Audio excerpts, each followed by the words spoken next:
O vereador Edson da Rosa.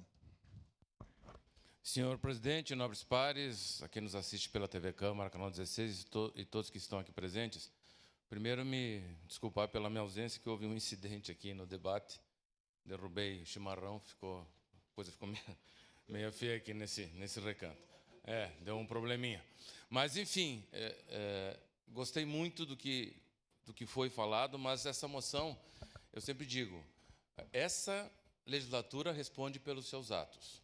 E só a moção que foi assinada por vereadores pluripartidariamente falando já justifica o pensamento desta casa com relação a essa situação. Óbvio que nós não vamos mudar. A moção sempre indica um caminho. É o que a Câmara pensa. O vereador Eloy Fristo, ele faz uma história aqui sensacional, porque nós somos da época, vereador, que nós brigávamos pelo pedágio comunitário, 80% revertido para as rodovias. E esse sistema free flow, que inclusive para nós, a língua portuguesa, fica até difícil de falar. Quero ver falar isso comendo farofa. É muito difícil. É muito difícil. Então, mas na operacionalização do sistema, como eu, um sexagenário, até hoje nós não conseguimos passar a placa do meu carro para eu conseguir, para o meu nome, pagar o pedágio. Eu não sei quem é que está pagando.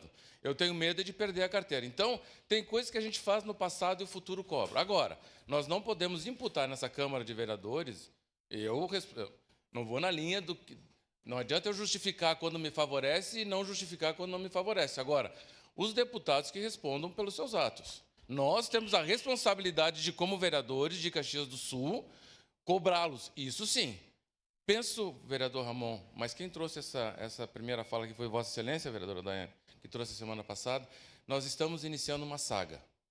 Talvez esteja agora o início de um novo embrião para que nós tragamos aqui para dentro da Câmara de Vereadores uma discussão importante que o vereador Cláudio, acho que ele pegou o cerne, que é talvez ir pelo Tribunal de Contas, alertá-los dentro do sistema jurídico daquilo que é possível nós fazermos para tentar, infelizmente, coibir, mas não sei se vamos conseguir, porque são 30 anos, vereador Fristo. Infelizmente, são 30 anos.